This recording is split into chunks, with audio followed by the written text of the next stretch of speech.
Hey, how's it going? I'm good, brother. How are you? I'm very well, thank you. Thanks for having me on the podcast. Oh man, thanks for doing it. Great to have you on. Is it like summer there now?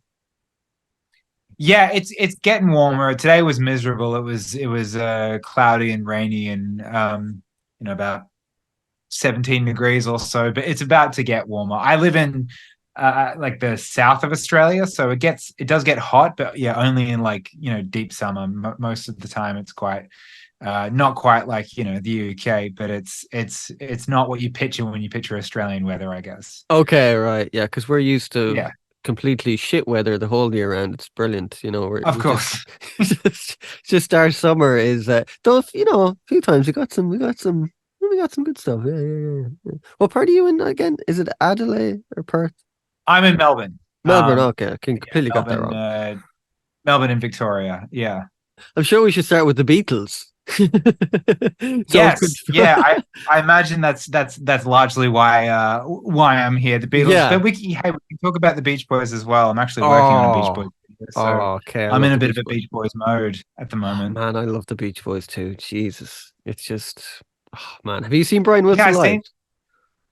I have. I saw him do his Pet Sounds show in 2016 Oh yeah, when he was last here, and it was just fantastic. Yeah, yeah. I couldn't believe I was seeing it for, in front of my eyes, that it was because my I always feel sorry for my mate who went to see the Beach Boys, which of Oh course was just like, Mike Love and co, just rattling off the old hot rod hits. yeah, Um, at a geriatric pace.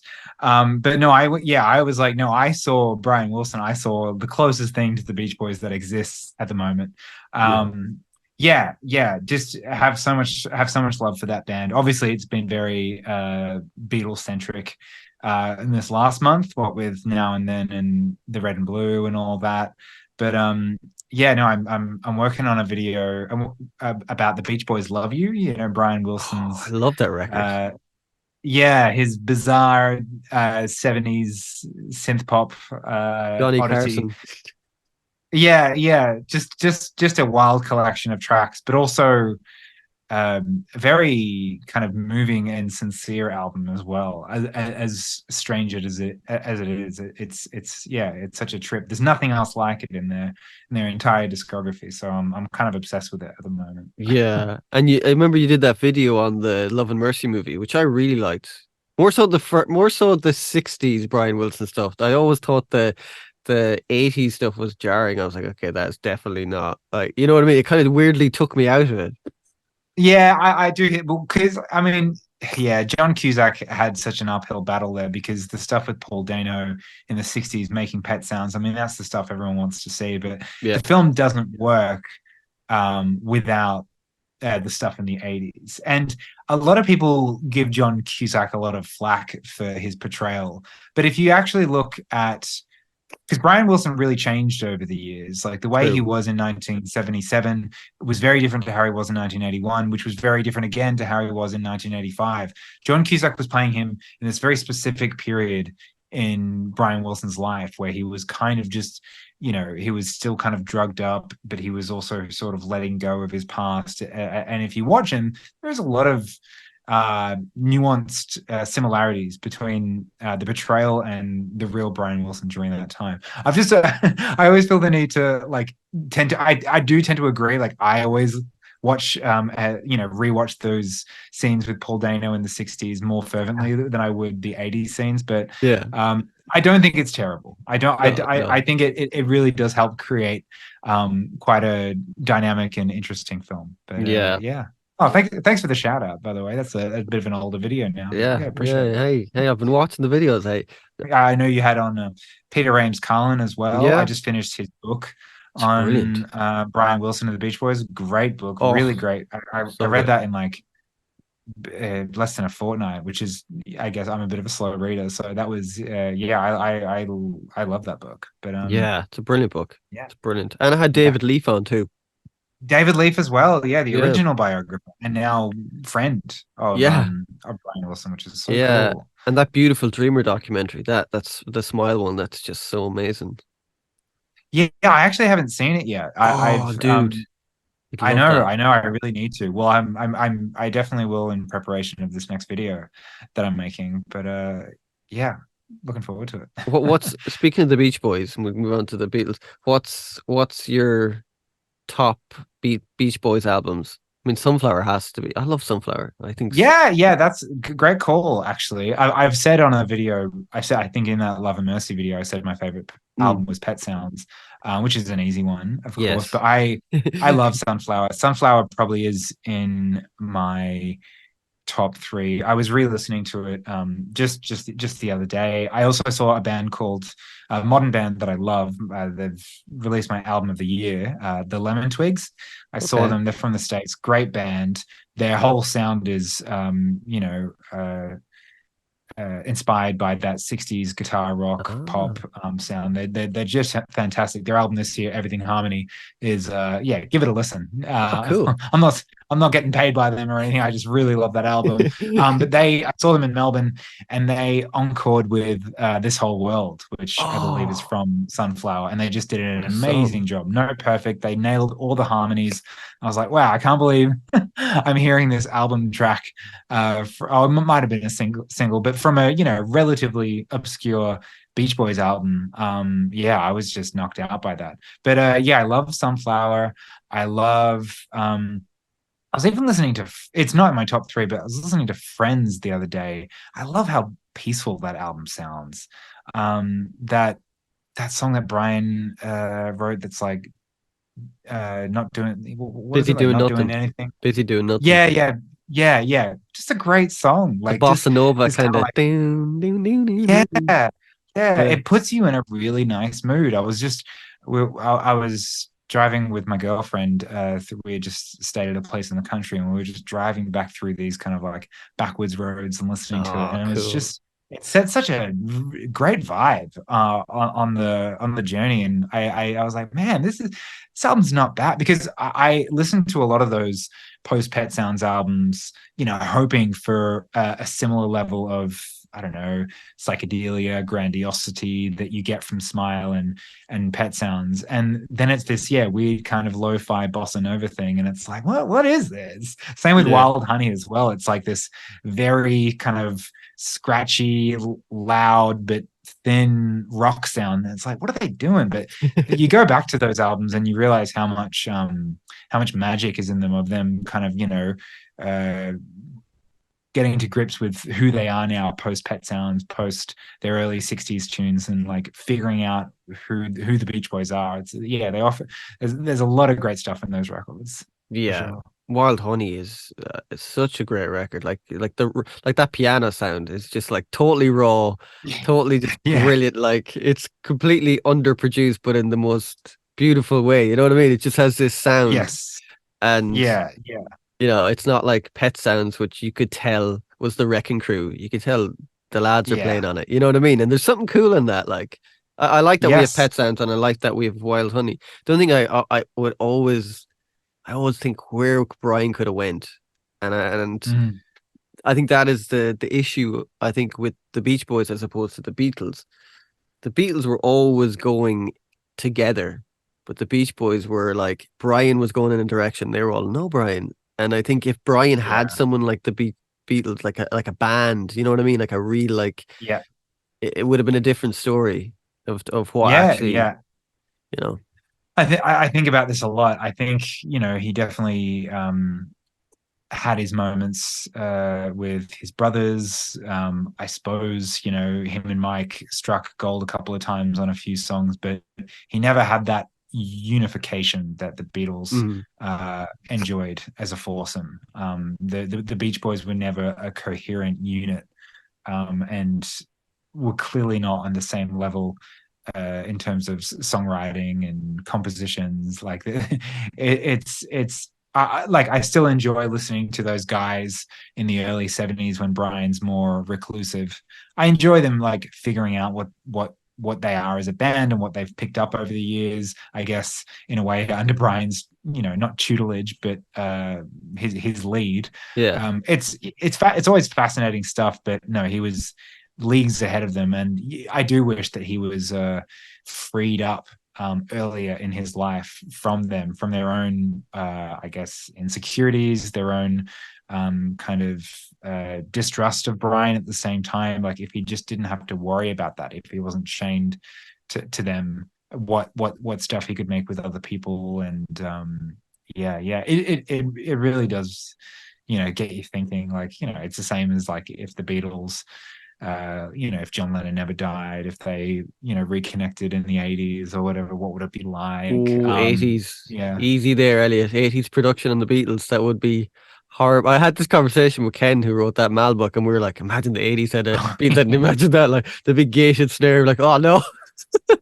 Well, I guess it's like depending on when, because there's a big difference between the late 80s, yeah, that Peter Gabriel snare drum sound, and the Yeah. early 80s. I love the early 80s as a time in music, Mm. in general. Like if they reunited maybe in like 83, I Yeah. think there'd be something cool there that they could, if they, especially if they worked with George Martin, because you listen to a lot of early 80s records and I think they sound really good. Yeah. Um, you're also coming out of that, like, it's that post-punk era, it's that new wave era, it's that early synth pop period where, disco and punk have bitten the dust, and now we're getting the remnants from those two genres. And it's this kind of exciting experimental time. And you get great, well, not great records from all the Beatles, but you've got really interesting stuff from Paul Mm. around the early 80s, Tug of War, McCartney 2. They're two of my favorite Paul McCartney albums, full Yeah. stop. John was onto something really lovely with Double Fantasy. I was keen to see where that would continue on to. And I think George wasn't exactly striking gold with Somewhere in England and Gone Troppo, but that is why it would have been a perfect time for a Beatles reunion. I think it would have been a great time for George, who was, I think, feeling a little bit lost and a little bit directionless and a little bit, at odds with the music industry in general, to go back to his old collaborators and just be a member of the band. And, Paul and John can write again together. And I think the 80s has a lot of stuff that hasn't aged well, but there are still plenty of great records that sound good Yeah. from that time, like, Prince, Michael Jackson records, Madonna records. Like there's still a lot of stuff that sounds really good. And I think the Beatles, because they are the Beatles, would have made it still sound great. I think if they used the synth, they would have done the right stuff with. I would listen to anything that they put out. Me too. Um, even if they did something in the late 80s, like I'm sure, like where that's a period I don't like as much. Everyone loves Cloud Nine. I think it's just okay. Flowers in the Dirt is just okay. A lot of bad production amongst great songwriting on that album. But yeah, that's the most difficult time for me in popular music history, the late 80s. I think that, yeah, it's just a tricky period where a lot of stuff didn't sound good. But again, there were there were highlights. I've been thinking about this actually because I've just done a Patreon video about 80s music. So I've got 80s music on the brain, like In Excess, Australian band, great album from 1986 called Kick. Sounds incredible. It could be done. It could be Talk done. Talk, Um, Talk Talk, Talk Talk. yeah, Talk Talk, yeah, Spirit of Eden, like one of the best sounding records ever, I think, and that was '88. So yeah. it could, There was still a lot of gold amongst a lot of crap for sure. yeah, yeah, yeah. I always think it's the production was more jarring than anything, especially For kind of sure. hindsight. It could kind of sometimes production can take you a bit out of the song. Kind of like as Yes. much as I love Free as a Bird, but when I listen to it now, I go, that snare's awful loud. It's like it's just Yeah. like I'm like, whoa. And it was recorded. You can see that here that it's recorded separately. That Ringo was just going doof, doof, Yeah. Yeah. Yeah. which is kind of Absolutely. Yeah. Yeah. Jeff Lynne's production sound. I don't hate it, but yeah, you definitely know who it is within seconds of listening to it. yeah. But it's funny, like that's kind of what got me really into the Beatles because when I was younger, that was always on this Q channel, and I remember going, "Wow, that's class." And then I Right. I don't know was it the same for you, but I got into the Beatles when I started listening to the Beatles. I started listening to all the psychedelic stuff first. So then I went back and listened to like A Hard Day's Night, and I knew it as a kid, like the Yellow Submarine and stuff like that, but not like intensive. But it's only, and I remember Yeah, the first time I heard Tomorrow Never Knows, I was like, is that a remix or something? Because it sounded so modern. Like it still sounds yeah, incredible. Like, yeah. I mean, I first heard my dad had my gateway into the Beatles was he had the Past Masters compilation, volume one, and the anthology one. So my ah, first Beatles that I heard was their really early stuff, early tunes, particularly with anthology, and their singles. And then when I was in high school, early high school, that's when I got like the one compilation. I got the Love album in 2006 when that came out, and that's when I got it. Yeah, that's when I had my kind of like psychedelic passage with the Beatles. I was like, wow, this stuff is so like out there and wild, and I got Magical Mystery Tour. And I was like, oh, this is my shit. I love this. I love whatever I Am the Walrus is. Like, I love that it's weird and but still very melodic, but strange. Yeah. It was definitely when I got into them, it was done in such a kaleidoscopic way where I kind of took in everything at once. So it's hard for me to like even distinguish like which albums I heard at which time. There's a yeah. few that I heard earlier, but once I was into them, I was like into them. I had everything like on my iPod within like a couple of weeks. I was I, Yeah. I was obsessed. Yeah, it's always like that, isn't it? Everyone I talk to about the Beatles and they get into them, they're like just totally get into them. You're like, you want to find out everything, you want to like watch as many Yeah, document. They're just like that kind of band that is just like its own they're very universe. Moorish. Yeah, Yeah. Yeah, they're yeah, just yeah. Exactly. think and like there's so much info like even that like I was saying to you in the name of that Mal Evans book, like there's so much stuff in that I never knew before. There's like there's odd stuff. Like there's at one point Paul says to Mal, "You're my servant," and I was like, "Whoa!" I was like, "Whoa!" There's like jarring stuff like Yeah, that, and you're like, "What the hell?" He was yeah. like, That well, that's the result of a young man who has had the world at his feet by a very young age, who writes the song Yesterday and is loved by literally the entire world. And I think, like Paul saying something like that is him not really, I guess, yeah, checking his yeah, that particular privilege at that time. And I'm sure he more considers Mal a friend, a good friend, a companion than a servant. But that's Paul. He could be quite blunt and direct, even to this day when he's going about his business. That is part of his mystique in a way. But yeah. uh, They all loved no, I him. They know all that. loved Mal. Yeah, You can tell, yeah, like yeah. I'm really keen to read that book. you'd love it, That's man. that's yeah, yeah. He's kind of the guy. He was the best friend of the all four Beatles, and it's great that stuff like Get Back has been able to shine a light on Mel Evans. Everyone saw this, big friendly dude, just bring them cups of tea. I was like, who's that character? Like he is such a character. So it's nice that there's been a interest, grown interest in Mel Evans. That's very cool. You know the brother Malcolm story, the Let It Be thing. Is that where he was like he wrote part of Let It Be or something like that? Yeah, Like well, he had an idea for how it should go or something like that. it was Paul had a dream, and in the dream, Mal was saying, "Let it be, Paul, let it be."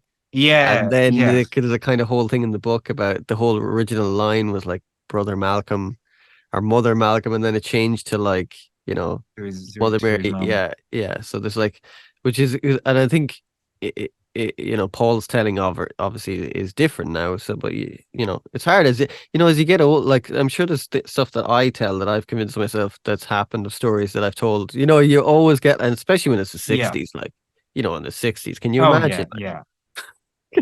Like it And was. and that's uh, I've been thinking about the way in which Paul versus someone like Brian Wilson goes about interviews. Like with Paul McCartney, you do hear a very tight engaging, gripping story, but a story that if you've listened to any other Paul McCartney interview, you've seen him tell a million Yes. times. Whereas like what I've been noticing with like Brian Wilson in interviews is that that guy is just so bluntly honest and never says the same thing twice. Like well, I mean, he does. He's obsessed with, Phil Spector. That's mostly what you hear when you Yeah. talk to Brian Wilson. But he's Yeah. not like he doesn't have that kind of PR quality No. about him that Paul does. And that I think is why you'd hear, him talk about Mother Mary, because he knows that, whether he remembers it this way or not, whatever the authentic truth is, that the story of his mother is much better, to Yeah. tell Yeah. in interviews, and to, bring some magic to the legacy of the Beatles, which is really what Paul is trying to do at the end of the day. He's trying to make this thing that we all love mean something even more to us all. I think it comes from a good place. Again, who's to say what he actually believes and what he actually remembers and what's actually true? But Hmm. um, yeah, I think some people can think that like that's Paul being, devious, or he's not telling the truth or anything like that. But I think that stuff comes from a good place with that man. Yeah.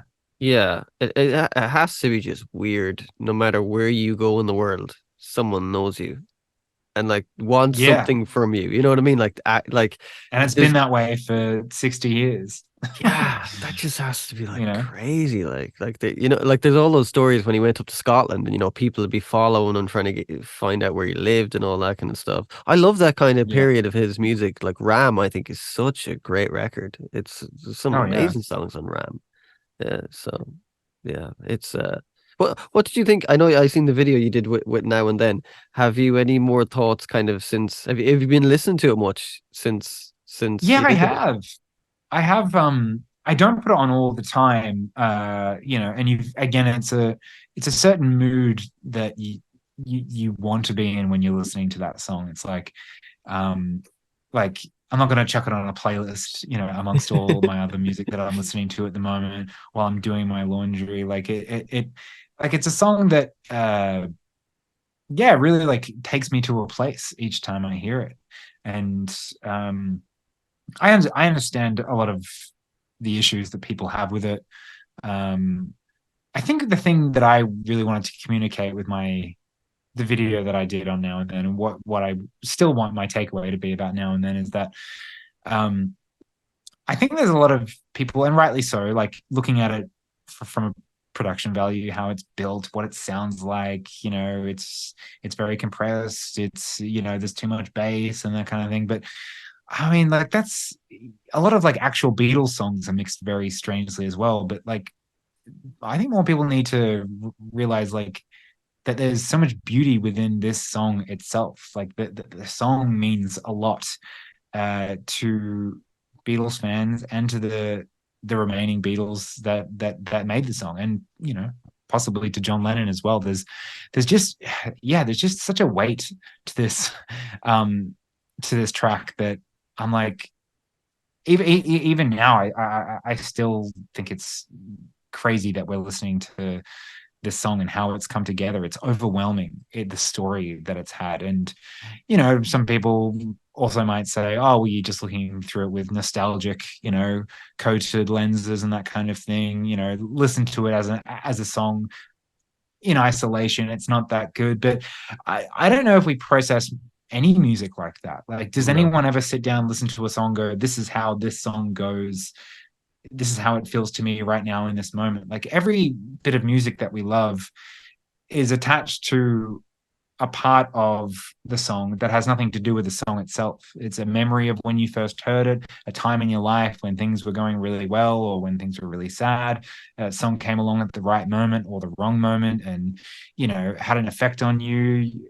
Like, that's the thing about this song. It's impossible to not disconnect the heavy weight attached to it when you listen to it. You know what I mean? Mm. And it just surprised me that so many people were talking about it just as a song. Like, oh, the drums are too loud in this moment. There's a weird, the string is too much here. It's like I don't know. It's just a strange perspective on on the last Beatles song, I suppose. Yeah, but no, I love it. I love the song.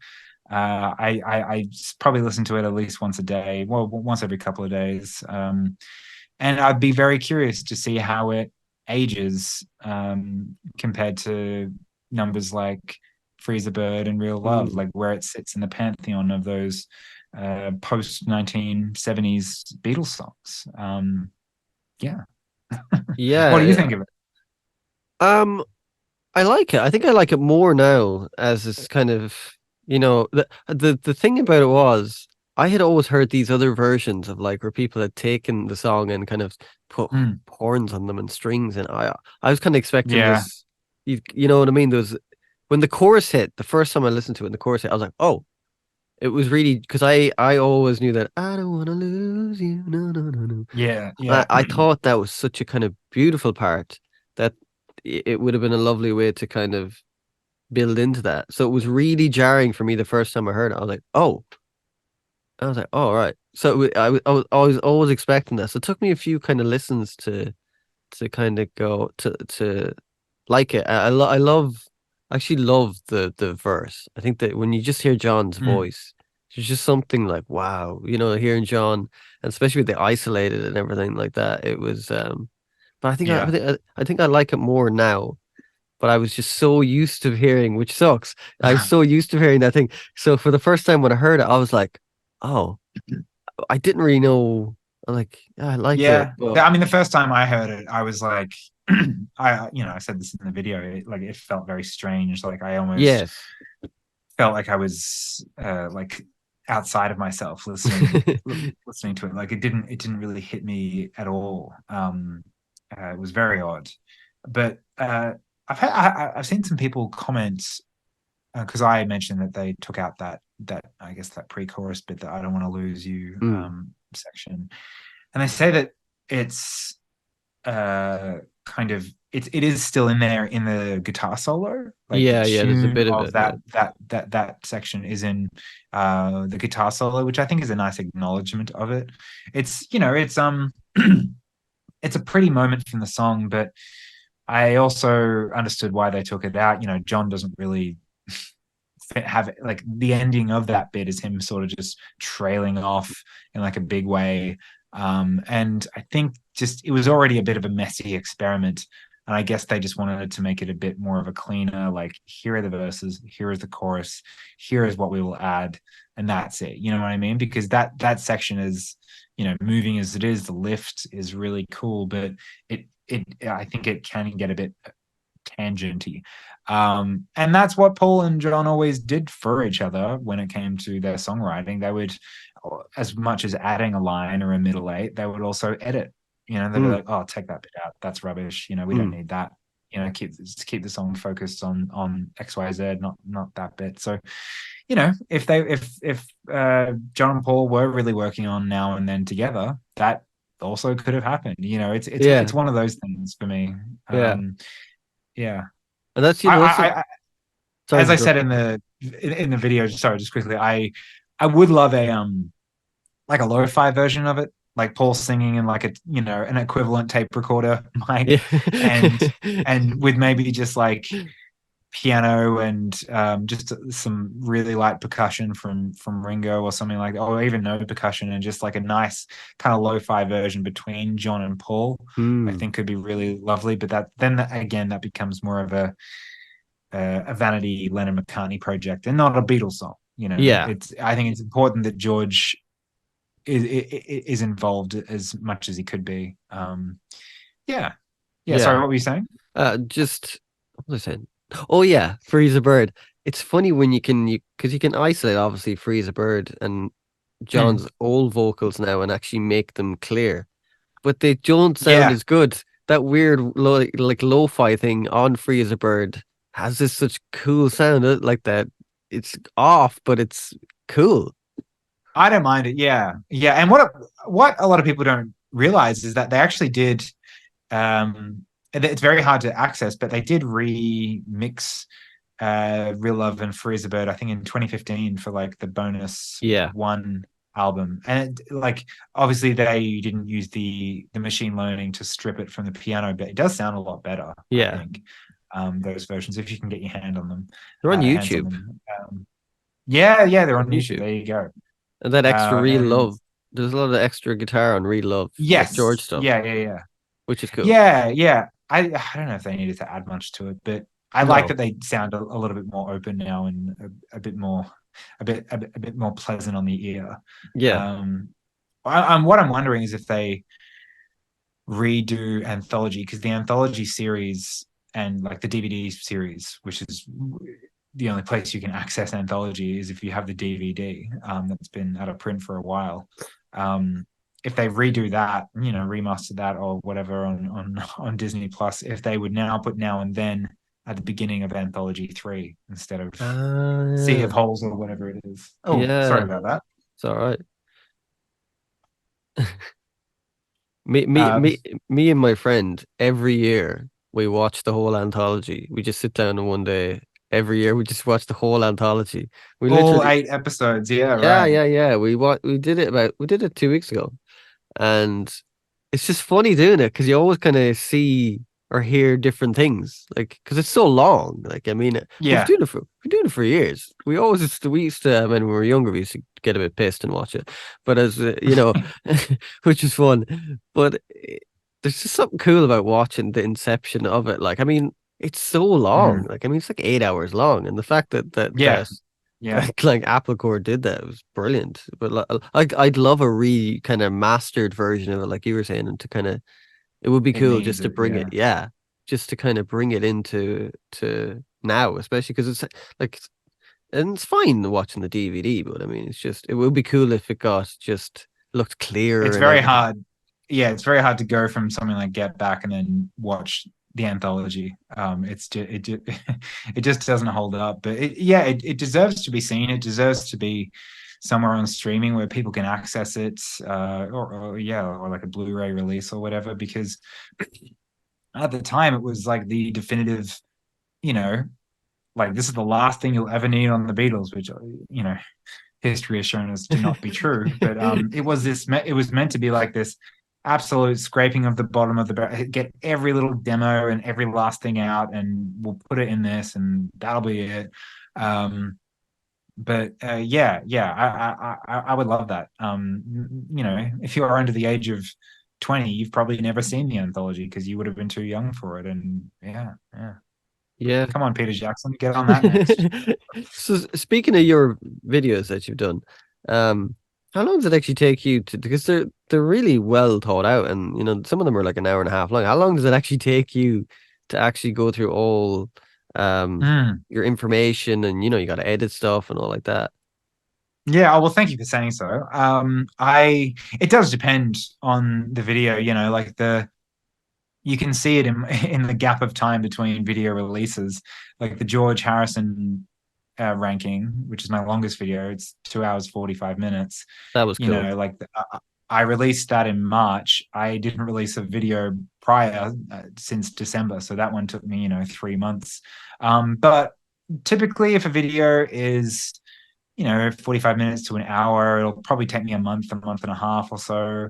I probably could be quicker with it, but you know, it's easy to feel a bit burnt out when it's only you writing, shooting, editing, and then you know, I'm doing other stuff as well. It's you know, I've got a Patreon video, which isn't as at like the exact you know same quality as like a YouTube video, but it takes time. That's Yeah. every month as well.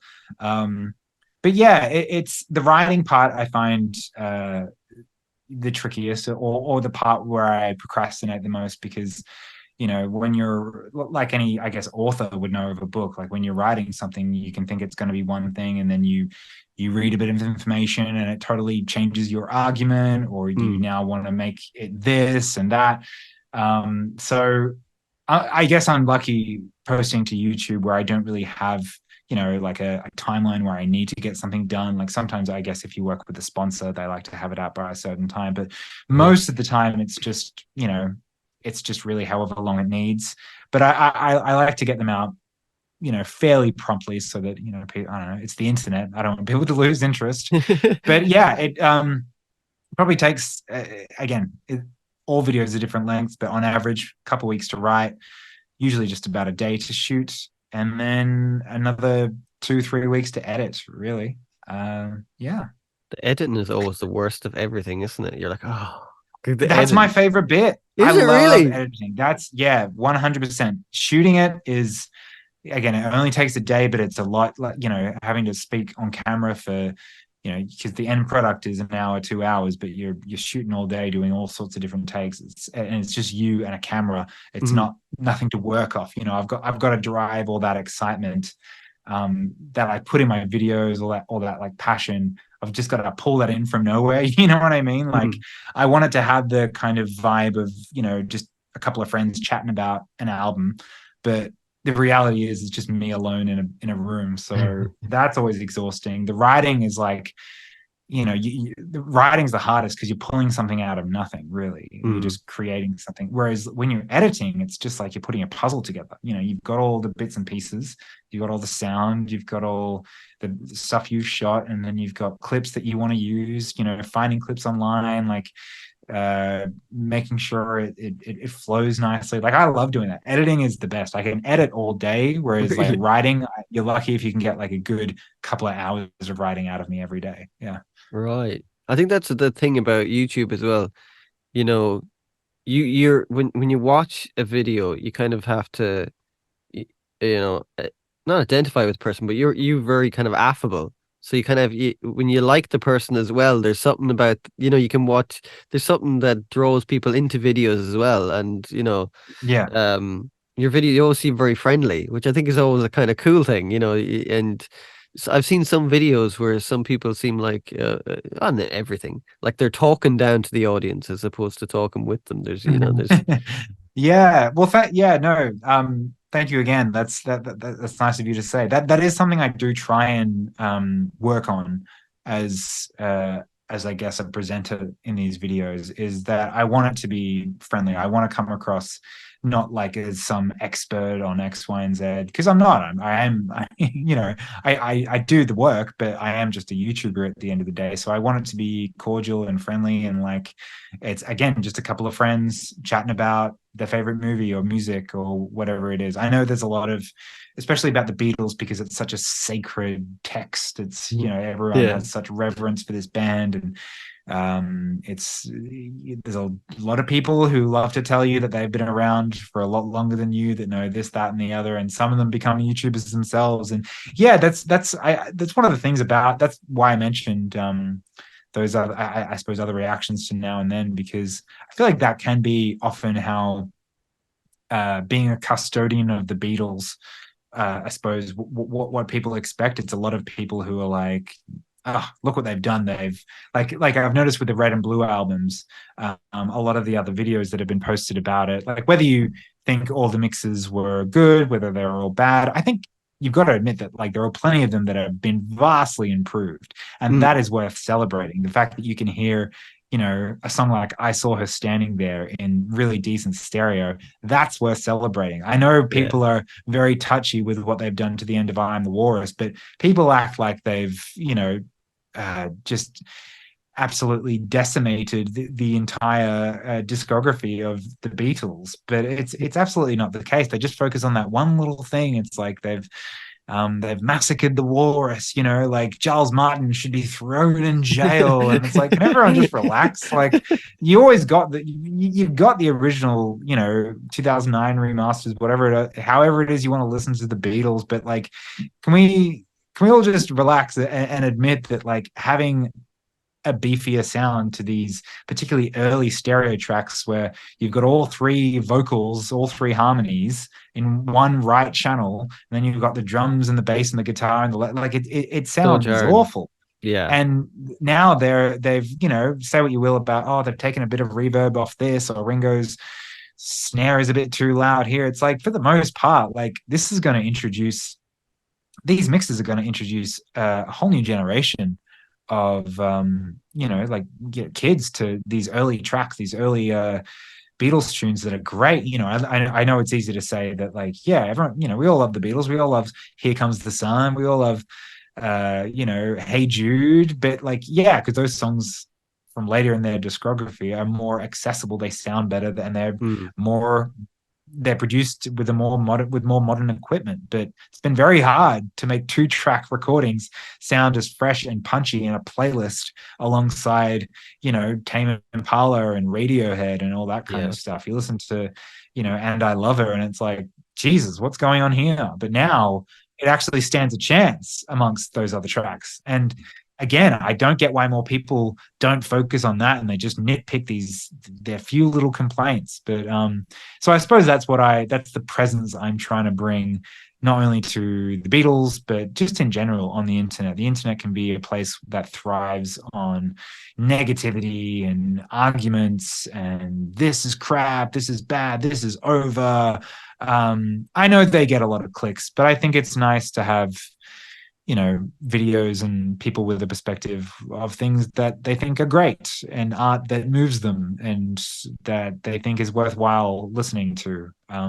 That's what I like to put in the world. Like I've done a little bit of like, you know, videos that hate something or that Yeah. attack something. Like Yeah. I think I tried that in my earlier days of being a YouTuber. Is like, oh, I should really go in on something. Like the video I did on the movie Yesterday, which I genuinely think is a pretty, like, it's a fine movie, but it's a terrible Beatles movie. Like it really gets so many things wrong about the Beatles that I still would say to this day. But like I think for the most part on that video, I really wanted to be very like, this doesn't make any sense, and like just being very nitpicky and stuff. And it's my least favorite video now because all the comments on it are like, whenever I see a comment that's like, oh yeah, sure, yeah, it's a pretty crappy film, but you're so negative about it. You're nitpicking so hard. It's like I would much rather receive a comment being like, like, wow, yeah, I had a similar experience. I love this, XYZ about this song. Like what you do online will be a reflection of the people that watch your stuff Mm, ultimately. So it mm. was kind of a turning point for me a couple of years ago. I was like, I think I want to mainly, there's going to be plenty of stuff that I talk about negatively. Like I do intend one day on probably ranking the Beach Boys albums. There's a lot of Beach Boys albums that I think are really bad. Ooh, Like the stuff they ooh. made in the late 70s through to the 90s pretty much is god awful. It's a long video. And I'm not, yeah, it'd have to be a very long, I might have to condense it a bit. I'm not saying I'm never going to be negative about, an album or a film ever again, but sometimes it can be fun. But mostly especially when it comes to the Beatles and the Beach Boys, there's a lot of great stuff to talk about. Make someone a fan of Yeah. a band that you love. I think that's more worthwhile. Anyway. Though yesterday you're allowed to, nitpick that. Like that part in that movie I when think so, yeah. when Ed Sheeran goes, "Now you're the best songwriter in the world," or something like that. I was like, Mm. this is a fucking dumb on so many levels. Like, what, Ed Sheeran It, is the barometer of what's the best songwriter in the world. I was like, I come know, on, on so many levels, so many levels. Like, yeah, and the fact that people are getting the same buzz out of these songs just played by one guy on rhythm guitar, and not hearing an entire band inject their own musical identity. Anyway, I could go on about Yesterday, and I won't. But yeah, I definitely have my problems with that film. If you meet me in person, I'll tell you what they are. Have you ever seen it's called an American, I think it's called An American Band. It's a Beach Boys movie. It's like a made for TV movie. Oh yeah, I love that. I Me like too. it's horrible. It's It's horrible, but yes, it's it's excellent. Like it's totally agree. so funny. It's so unintentionally funny. I actually watch that every now and then just for a laugh. Really, really hilarious made for TV movie. That's one of my favorite genres of like trash media is those really, really low budget made for TV movie biopics. That's always like, like the John Lennon one is Oh, that's in his own brutal. right, That John is Lennon's brutal. story. That Like is whenever it's the famous person's story, it's going to be good. yeah, there was Yeah. like there was one that was seemingly done a few years ago. It never got released. It was a Michael Jackson one. Yeah, And he's had a couple of really shocking made yeah, for TV movie yeah, biopics that are just terrible, yeesh, offensively bad. terrible. Offensively bad. Van Dyke made them change his name in that American Family one, because in there was two versions. There was one actually broadcast, and I think I seen. I'm pretty sure I seen that one because I remember I recorded it on an old tape back in the day. That's showing my age there, and they had his name in it, and then I seen some version subsequently, and it was like some other mad name, and then that's obviously legally had to change all the smile stuff and all that kind of stuff. But Yeah, I actually kind of love that movie for what it is. There's something I think they captured actually the vibe of a bit of that time. The movie as a movie is a horrendous movie. Like there's no yeah. substitute in it. But there's something I always liked about it. There's something sweet about it. It I don't know goes what it for it. is. Yeah. It really does go for each era of the Beach Boys, pretty much uh through to the 70s, which is like it's just so hilarious how much ground they're trying to cover. Like that's why those kind of made for TV movie biopics are so funny, is that they're plotting, decades worth of material into just like a couple of hours, and it just flows so hilariously. But at least they're trying to like show us something. Like I love the scene where um like Brian's wife Marilyn is like pregnant. She's like, I have to go to the hospital. And he's just playing Shortman Bread on the piano just over and over. And just like, he's just like sniffing from all the cocaine. Like it is very funny. I Yeah. gotta watch that I, again, I man. I don't really know what else to say, but it's you're gonna have a great time if you watch The Beach Boys and American Family. It's yeah, what a movie. There's some brilliant parts in it though. Like that part where Brian actually comes into Marilyn's house and he starts playing In My Room on the piano, and it's all Brian Wilson's voice singing on it, which is quite Yeah, yeah, yeah, it yeah. sounds cool, but it's hilarious because then he's singing like he sings like in the 2000s or wherever it was filmed. Was it 2000 that was? Yeah, but whatever. But Yeah, I yeah, think it was yeah, made in the year 2000. Yeah, yeah. it's yeah, I think there's a lot of sincerity in a lot of the scenes. Like I said, like they are going for it. They're not doing it half baked. They're doing it with whatever budget they can acquire, which means that like everyone looks kind of terrible as well. Like the wigs are really bad, but it just adds to the charm, I think. Have you seen It's Summer still Nights, Summer Days, the earlier one from the 90s? yeah. That Mm, is bad on even that's not even one of those that's so good. It's like the worst Beach Boys yeah. biopic. I think it's like 91 or no. Yeah. I couldn't believe when I seen that. I was like, whoa, that was But brutal. still, both of them not as bad as Bohemian Rhapsody, I would say. That's still my Gee, least favorite one. really? You know, Yeah, I yeah, I have a lot of problems with as a Bohemian movie, Rhapsody. I think what was good about Bohemian Rhapsody was it got so many young people into Queen. Like Queen That kind of is true. I can't deny that it like, yeah, in terms of bringing a whole new fan base to Queen's music, it absolutely did that. Yeah, and you can argue that any film that does that about a beloved band is a net positive. But what didn't you like about because it? I'm, I really love film, and I really, for somehow I've sort of become, I guess, a biopic connoisseur. I never wanted to be the biopic guy on YouTube, but it's just sort of turned. That's what my channel's turned into in a way. I don't like Bohemian Rhapsody for a lot of reasons. One Mm. of them is that it is a film that denies the way the whole film works is that it denies Freddie Mercury pleasure.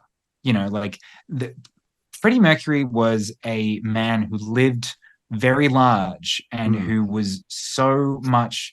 He was larger than life. He when he walked into a room or a party or whatever it was, he lit it up, and he was doing all sorts of things with all sorts of people. And like it's just ridiculous that there's like a party scene, and all the other band members are standing around Freddie being like, well, it's 9 p.m. We better get home to our wives. Don't you do anything naughty, Freddie. And it's just ridiculous. And then he's just sitting there all conflicted and that kind of thing. Just Rami Malek just with his big fake teeth, just like, oh gosh, it's so sad. It's so, like he was just kind of like so down on himself the whole time. And Freddie Mercury wasn't that person at all. Freddie Mercury was someone who, like, if you watch an interview with Freddie Mercury, he's like Robin Williams. He's bouncing off the walls. He's loving who he is and what he does. And in that film, the Freddie Mercury that's in that film is someone who is almost like a prisoner, you know, Mm. like they are not allowed to enjoy themselves. Everything they do is I haven't watched it in a little while, but I've watched it enough times to remember this stuff. It's also like on a technical level, it's also edited horribly because all the members of the band have had this weird thing about having equal screen time. So it Yeah, means that you yeah. just get these really jarring cuts from, especially in group scenes. It'll just go from one person to the next to the next to the next for no apparent reason. It looks very bad. I think it's that look that a lot of like modern biopics have. That's that very gray digital sterile look. Um, which I guess isn't, it's a small thing, but like, I don't know. I just think a film about Queen should look more aesthetically pleasing. I think the ending scene where they recreate Live Aid is again technically very impressive, Mm. but what are we saying about that moment? What new things are we learning about Queen other than the fact that they did Live Aid, which you can look up on YouTube to see the real thing with the real guy with real teeth. I don't know. I guess I get asked a lot to make a full video on Bohemian Rhapsody, and I guess if I was going to be a hater in any video, it would be that. I would need to really gather my thoughts about it fully because it doesn't end there. I have a lot of issues. It's also just very tropey. Bohemian Rhapsody dips into all the biopic tropes that were parodied so perfectly in a film like Walk Hard, What a great movie. from yeah, like a decade prior to Bohemian Rhapsody coming out. Like it's like when I was watching it, I couldn't believe it. I was like, this is it's a parody Julie of Cox. itself. Yeah, yeah, yeah. That's a super funny movie and super accurate movie because that's what music biopics are like and are still like. That's what I really didn't like about it is that music biopics in a lot of ways can be really gripping and change the way you see an artist. You can see Mm. their art in new dimensions. Like in a film, I made a video on it. It hasn't done as well, but I'm very proud of this video. The video I did on a film called I'm Not There, which is a Todd Haynes film about the life of Bob Dylan, but it's not done in a standard biopic. It's six different people playing him, I guess, Yeah. at different stages of his life because there was no one Bob Dylan, really. He was a bit of a shapeshifter himself, and that's what this movie kind of plays on. And it plays on different, styles. Like it's set in the 60s, and it uses conventions of 60s cinema. There's Godard, there's Fellini references in there for each. It's just a very thoughtful, very intentional film that adds to the legacy of Bob Dylan and helps to create a better understanding of who this artist was. In the same way that Love and Mercy helps you to understand what kind of person and artist Brian Wilson was. And you can connect to his music on a deeper level because of someone's artistic interpretation of their work.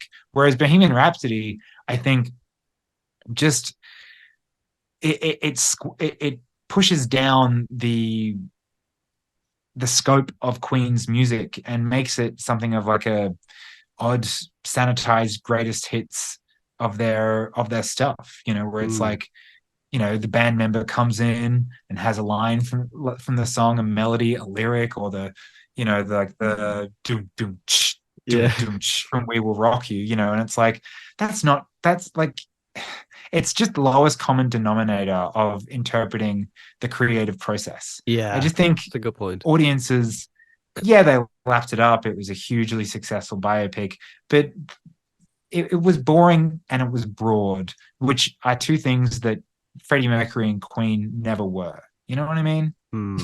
So what you're They were saying is not. you really like it, is what you're trying to tell me. Oh yeah, huge fan. Yeah, can't wait for the sequel. I know, I totally get what you're saying. It's funny because I actually, when I seen it first, I really liked it. But but then subsequently, I was like, when you read more, it's like that thing I liked it, and then I thought about it, and I was like, okay, I don't like that, and I don't like that. But my initial reaction, I kind of like because I got lost in the kind of Yeah, but that's as what a you lot of said, those. yeah, sorry, go on. That's what they do. Those kind of biopics is that they are very watchable films. There's nothing really um like I did say it was boring. I more mean that it was stale and that it was very Yeah, digestible. yeah, I Whereas I get you. think if you're telling the story of Freddie Mercury, a very complex person who, like it was originally in like the 2000s, they had Sacha Baron Cohen playing Freddie Mercury, who I think would have been an excellent choice. Mm, Looks a lot more like him mm, for one thing, and has that kind of you don't know what he's gonna do kind of energy. There's a certain charisma about that actor, um, and it fell through with him yeah, because of the surviving members of Queen were like, no, we don't want to do that. That's too risque. We don't want to show that side of Freddie. And Sacha Baron Cohen he tells us on Howard Stern. He's like, well, I want to do an authentic, film about Freddie Mercury and this band and what you guys did.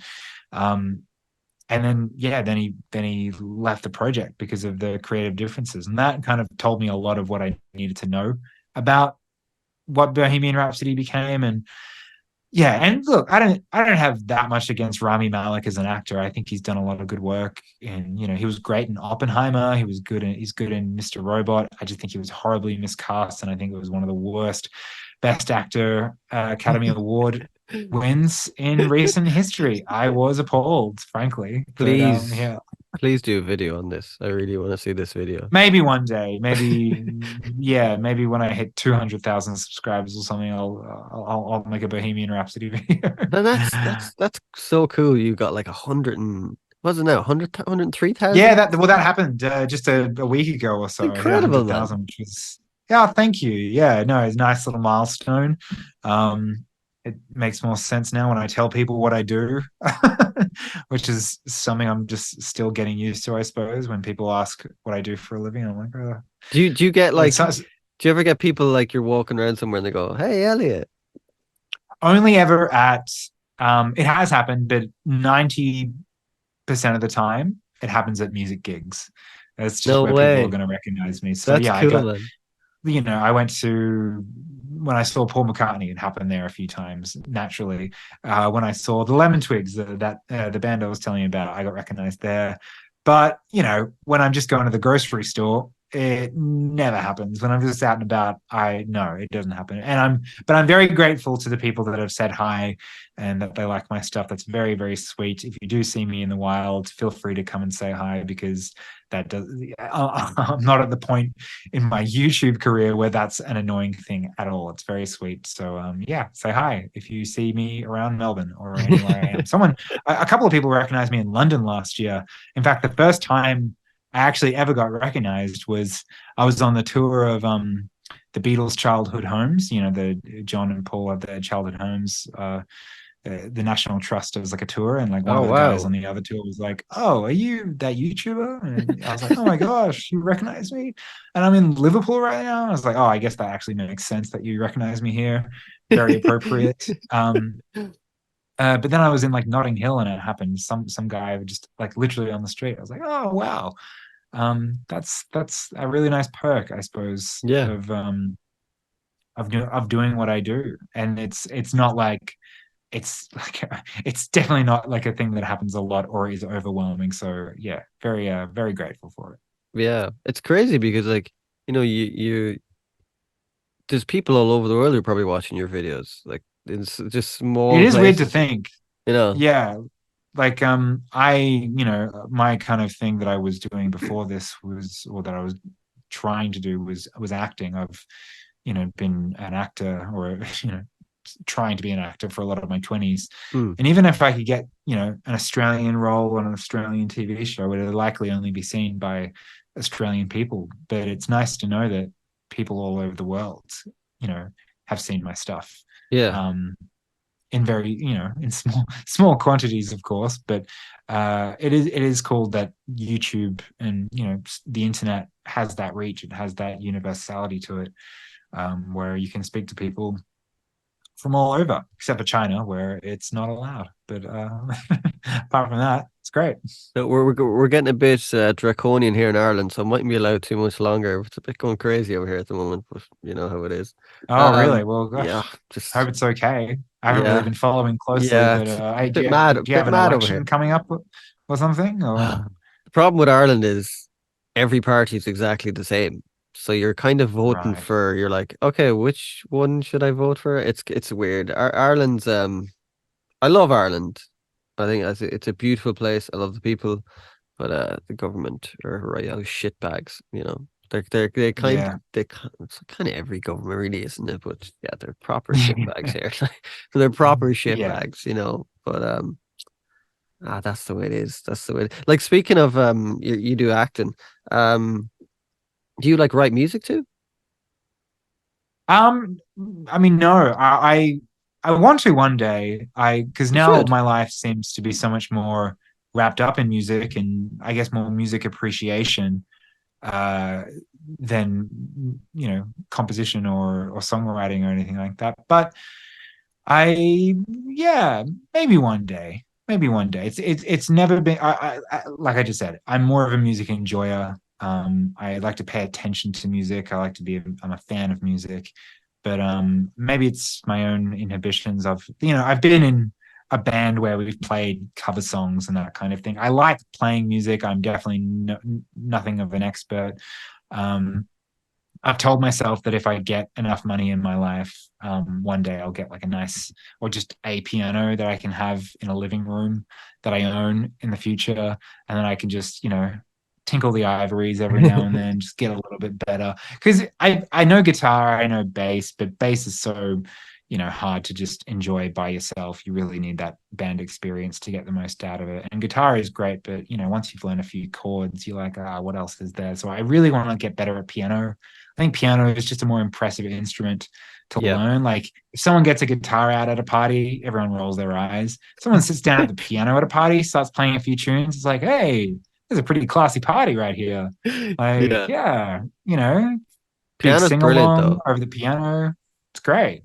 Piano kind of you can go well, I can only speak for myself, but you can kind of go to more places, like I've been playing piano since Yeah. I was like 6, so I mean I know my kind of way around the piano. Um, but I find that it's different though, because you write differently as you write in guitar. It's just like everything. You go to there's certain chords you will go to because you're like, oh, I like that chord. But on piano, I do find that Yeah. there's just more of like a universe within it, if that makes sense. Because you're kind of playing bass and guitar at the same time because you're using your bass Yeah. treble clef and all that. So there is that kind of thing about it, and I think you can. It's just it's a weirdly a different way of you will write different stuff on guitar as you will write on piano, and I Yeah. find Guitar's got a certain built-in mood mm, when, you pull it out to write something, whereas yeah, that like you said, you can go many places on the piano. There's a lot more, I guess, genres that open up and moods that yeah, you can dip into with the I, piano. That's why I want to learn it.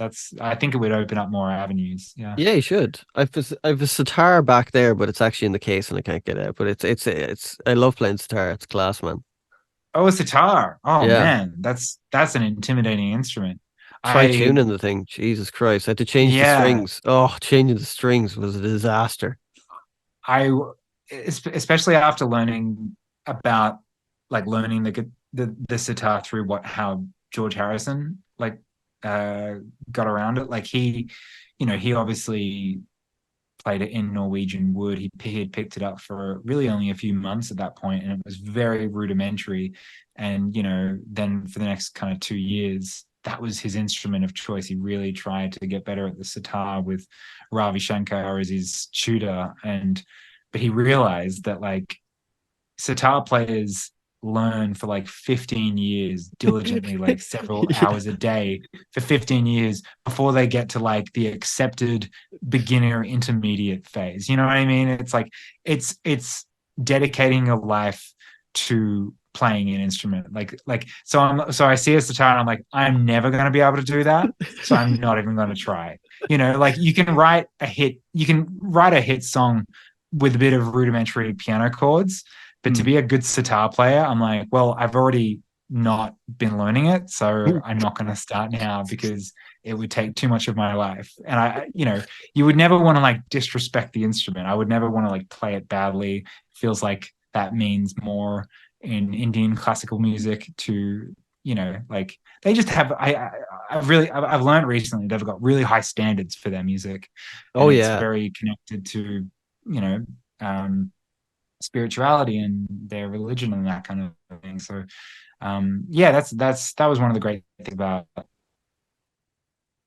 the video that I made on him, was how differently India and Indian musicians take to music compared to Western musicians, and the reasons that they write songs versus the reasons that we write songs. It's a whole different concept altogether. Yeah, oh yeah, completely. I love Indian music. I think it's there's just the vibe of it is so like you Yeah. said, it's there's something spiritual in it. Like it's very calming. You kind of hear it. And there's a guy actually on YouTube, I seen it the other day, and he's literally shredding on a sitar.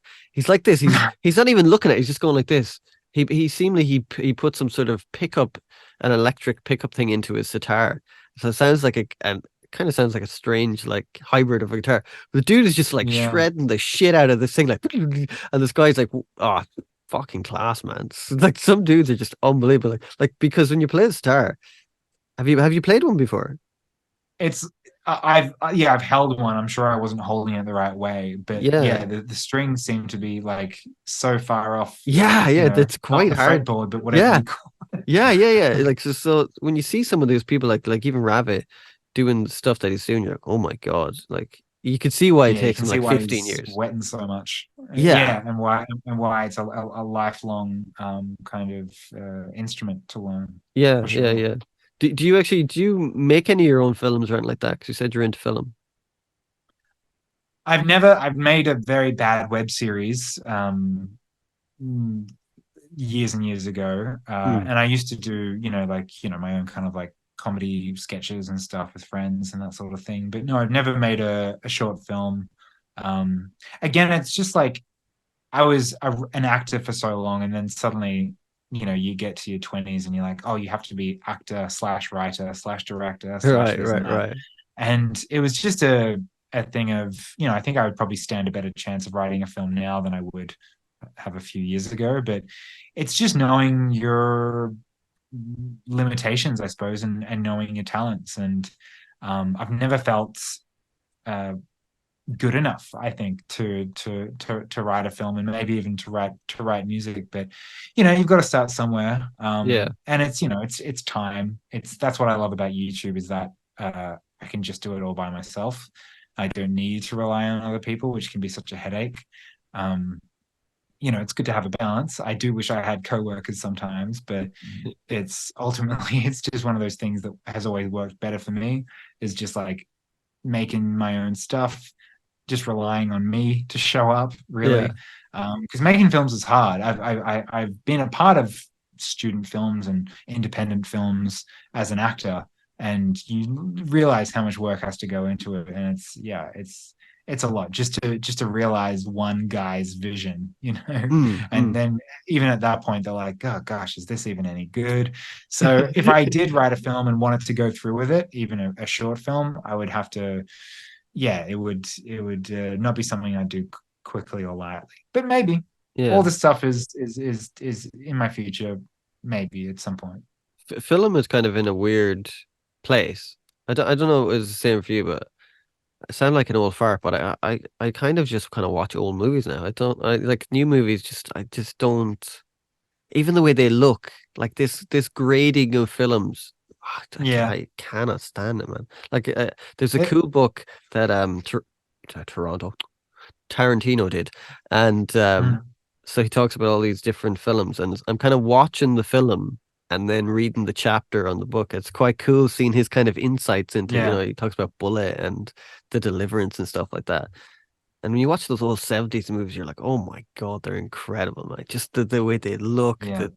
you know, I don't know. And What's yours? they were pioneers, after the 60s, and like the those kind of uh musicals that, like, it was really musicals that were, all the rage in the by the late 60s, and then all that went out the window and the studio model changed, and it was suddenly Scorsese and all these young directors who were just, like, doing whatever they wanted, basically, like, off the handle, and it created so much brilliance and stuff like that we'd never seen before.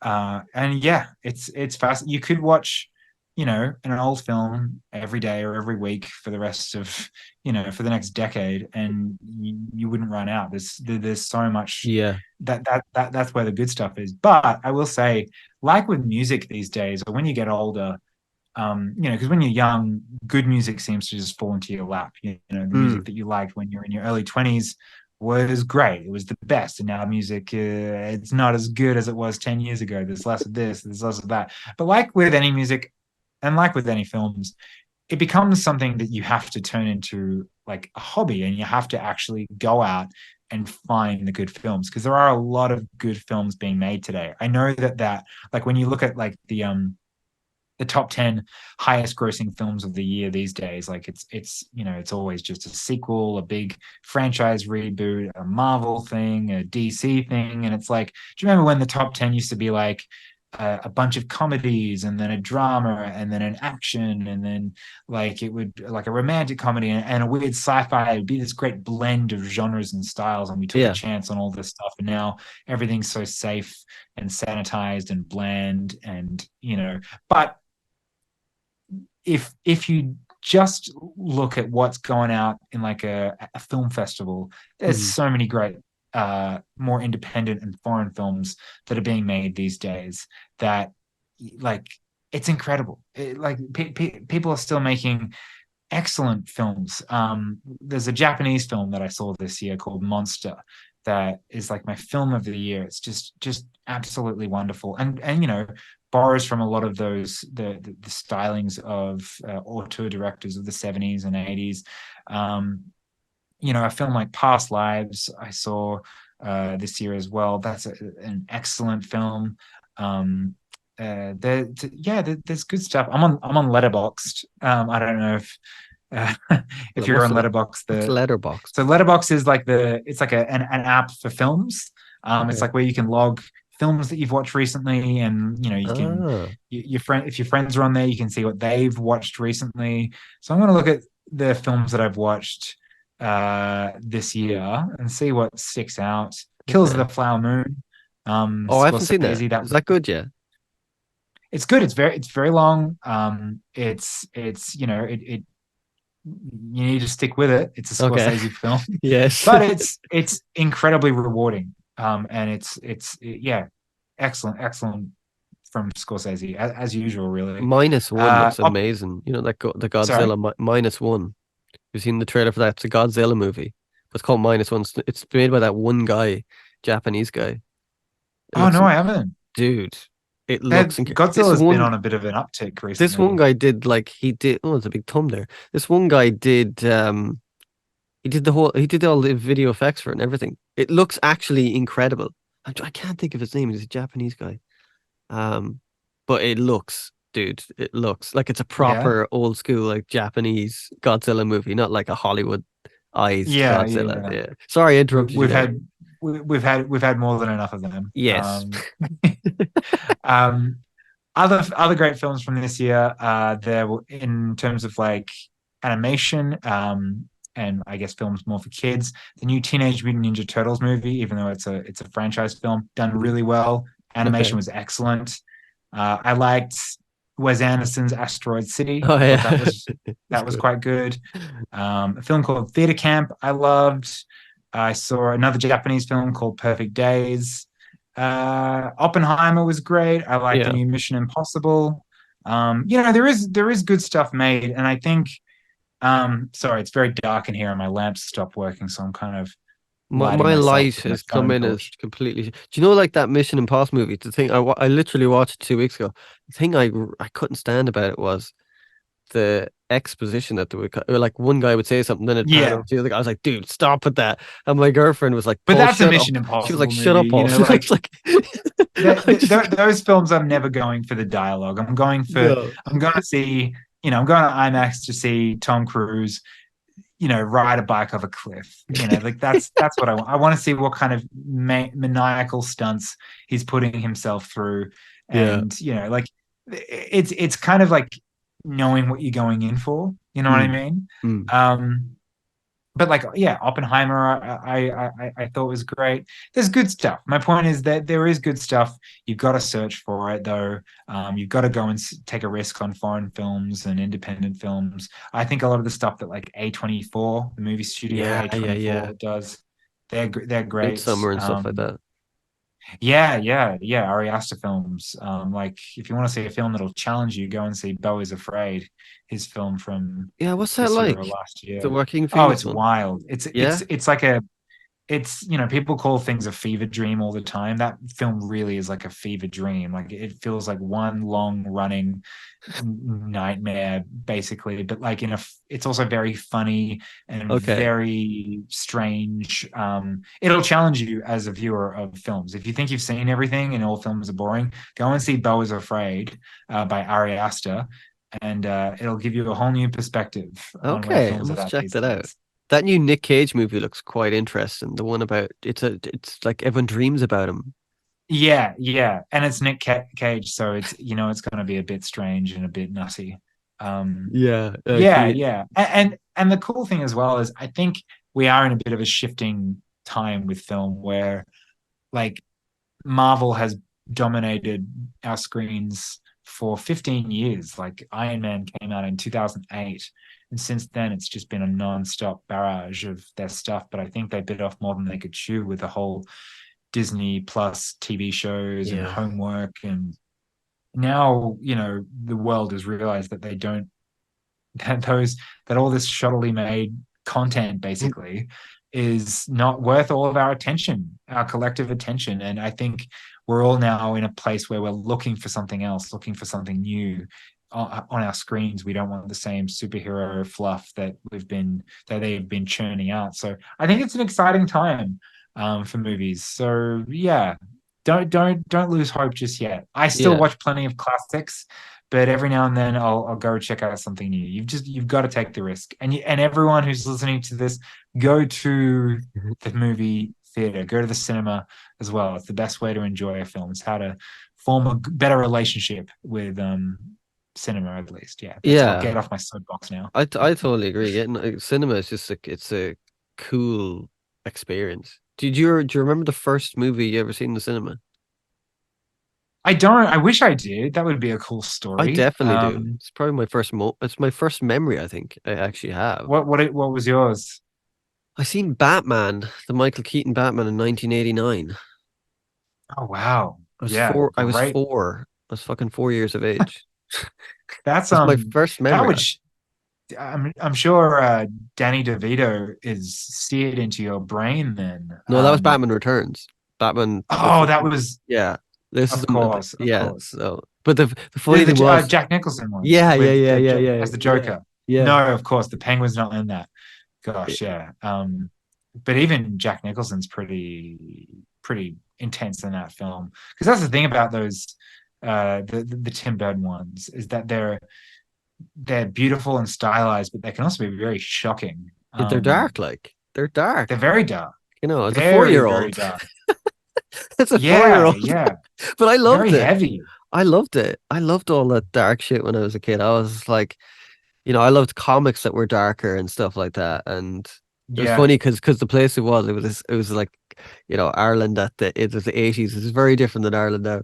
And the cinema, Mm. the woman would come in with a flashlight to see were you sneaking in any sweets that you bought in the shop from the down the road.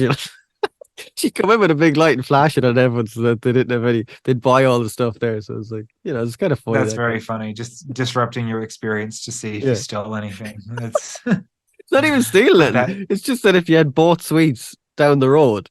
They didn't want anyone bringing in sweets. Oh yeah, I remember when movie theaters cared about that. Now cinemas are just happy if you show up. Really, yeah, you can bring your outside snacks. Just please buy a ticket. We're desperate.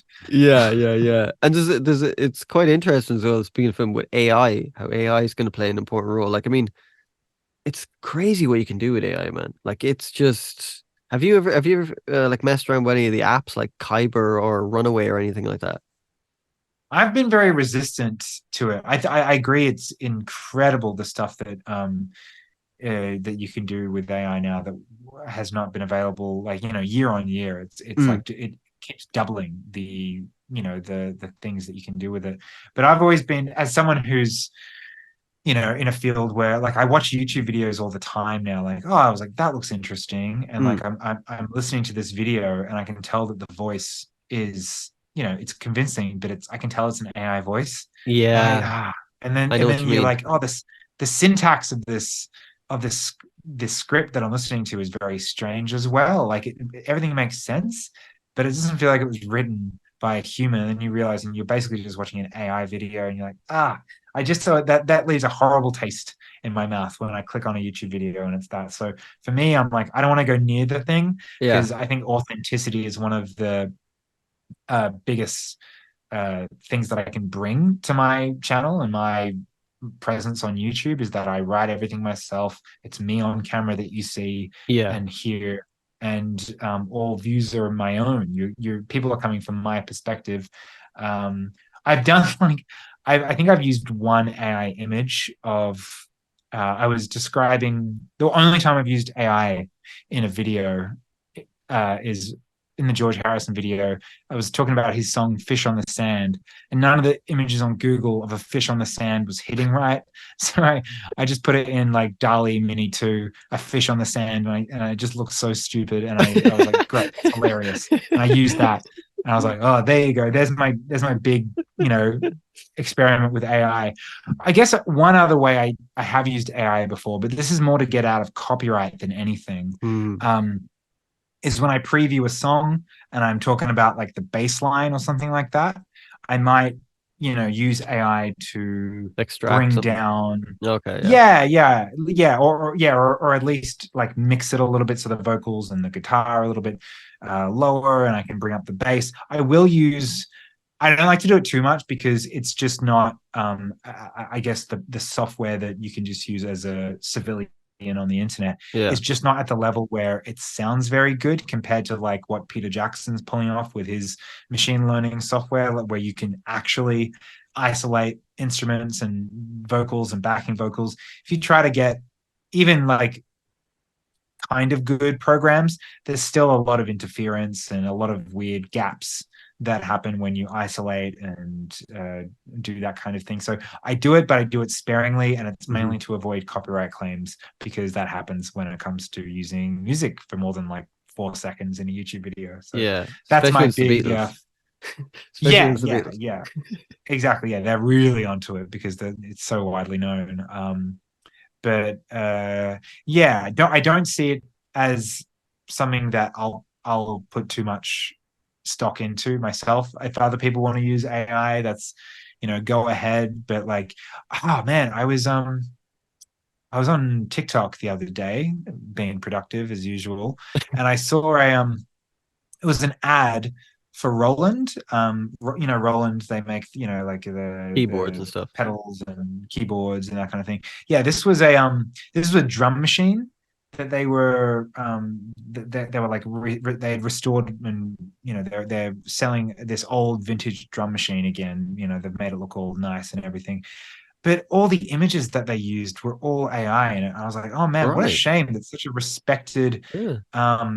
prestigious brand in music creation is relying on like awful, crappy AI imagery to sell a product. I was like, that like it just really gives you pause. So for me, I like to stay away from it because everything I've seen of it is usually handled quite badly, and it's just so soulless to me. And I like things that have where you can feel the humanity in a thing, where it's a YouTube video or a movie or a song. I like to feel the authenticity. I like to feel the human being behind the thing. And even though AI is getting very good, and it's going to keep getting good, and it's going to get harder to differentiate Yeah. between the stuff, while I can, and while I'm, still a creative person myself, I'm not going to go near it. But yeah, that's my big take on AI. The thing about it is, and I would totally agree with everything you're saying. Um, you can do, I think if you use it in a way of, like I did a music video last year and I did it in my room, basically with me in a green screen, but I used parts of AI for the backgrounds to create like these strange backgrounds because AI kind of isn't at the level of that everything's kind of great and the song was quite Yeah, yeah, psychedelic. It gives you this yeah, weird right. ass shit that you wouldn't that would be quite difficult to do otherwise because it can be very off. And so I took kind of that and used it as backgrounds and did I mean it took me forever to do edit and stuff and all that stuff without AI, but it just added this thing that I would never and even if I did, it would take me weeks to Mm. do. So I think if you use it in the aspect of you're just using it to kind of Well, like a punctuate tool, them. like a Yeah, tool for yeah. creativity, a tool to experiment. It's But not the whole of there it, you if you go. know what I Like, mean. yeah, and you even said it just then. Like it still took you a while. You were still finessing, with the sound that it was that you were being fed. You know what I mean? Like you were still making it your own thing. You're not like you're not inputting a command into a computer and you're like, please generate this song for me. Like Well, I didn't that's do any. It was no completely music. I different. didn't do anything with music. It was just the video. It was no. Would Right, never. right. I would never ever do anything with AI generated music. I think that's Yeah, terrible yeah, yeah. because you actually are being you're selling something that isn't you. And I think for music, Yeah, yeah. like no, but for the background of a video, like the green screen stuff, I was like, okay, that's kind of cool. I can do interesting stuff. But once you're getting into I see, I music, see, I yeah, see. once you're getting into stuff with music, I'll be like, no way, man. That's disingenuous. You know what I mean? You're like, it's just, I thought you would like generated some strange sound and you were oh using no, it no, as no, like a no, weird like no, no, no. It's just I did right, a like a bed or something. oh God, no. It was just video ideas I had, and I thought because I had the green screen done, I'd send you the video afterwards. Um, Sure. just for video stuff, I thought, I don't, I'm not the greatest at making videos, and I thought it might be quite interesting. Oh, my cat is here, sorry, Hmm. and you can do interesting stuff like that, but for music, no, man, I wouldn't. I get it. It can create like visual textures and stuff that Yeah, would yeah, you couldn't replicate by, creating it from hand. It's gonna do its own thing. Like yeah. I actually, I've thought of another way that I have used AI. Um, you're right, it is all about how you use it.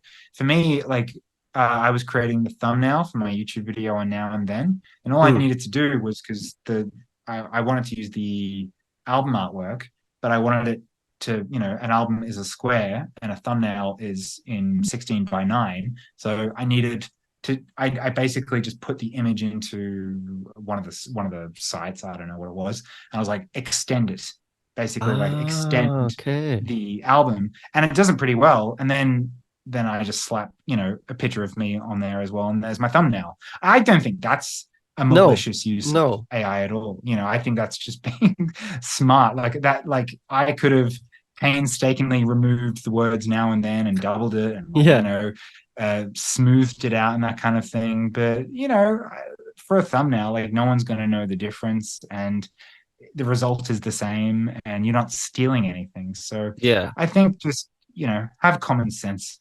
Have common I sense when agree you're with using you. it. Like on those Yeah. kind of things, it's quite, like I was saying to you, I used it in such a small way, but for something that would take a long time. It might be 10% of the video, but still it Yeah. generates kind of quite interesting things.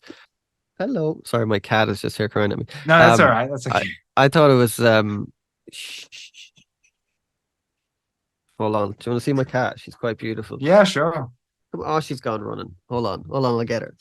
I can see a cat in the background, a big cat face. Say hello to Elliot, Stalin. She's got a mustache. Oh, she's gorgeous. She's Beautiful cat. oh, her name is Stalin because she looks like Stalin. I know that sounds like such an awful name, but she has a legit Now, once you see the mustache. mustache, you get it. Yeah, yeah, the mustache is quite cool. It's but kind of Beatlesy, that kind of Yeah, yeah. pepper Very air. Sergeant Pepper. Yeah, yeah, yeah. But hey man, I probably should let you go because I know you're like you're I've taken a lot of your time up. But man, thanks so much for I really enjoyed talking to you. Thanks so much for doing it. Oh yeah, this flew by. This was a really great chat. Thank Yeah, you man. I'd love to do for it again having me sometime. on. Yeah, for sure, for sure. It's very cool what you're building here. You've had some very cool people in the music world on your podcast. Cheers, Keep brother. building it. And yeah, it's been a pleasure. And if I suppose if people don't know who I am, I'm on YouTube. My name is Elliot Roberts. I make videos about the Beatles and the Beach Boys and other stuff as well that doesn't really fit into those categories. But yeah, thank you so much, Paul, for having me on. Thanks. When's the Beach Boys video coming out? The one that you're working on? Um, well, I don't know when this podcast is coming out, but I'm aiming to have a video on the Beach Boys Love You out by probably mid-December at some point. Okay, I thought it was going to be like 15 minutes. It's turned out to be like a 45-minute project. brilliant. Yeah, yeah. So if you've been wondering why I haven't spoken about the Beach Boys much, get ready because yeah, I'm about to go head first into it. Yeah. Excellent, excellent. Hey man, thank you so much for doing this, brother. And love the channel. I love what you're doing. I think it's really cool. And best luck with everything. And look forward to the old Beach Boys video. Thanks, Paul. All right, appreciate it. Cheers, You take bro. care. You too, See you man. later. Cheers, bro. Bye Bye. bye.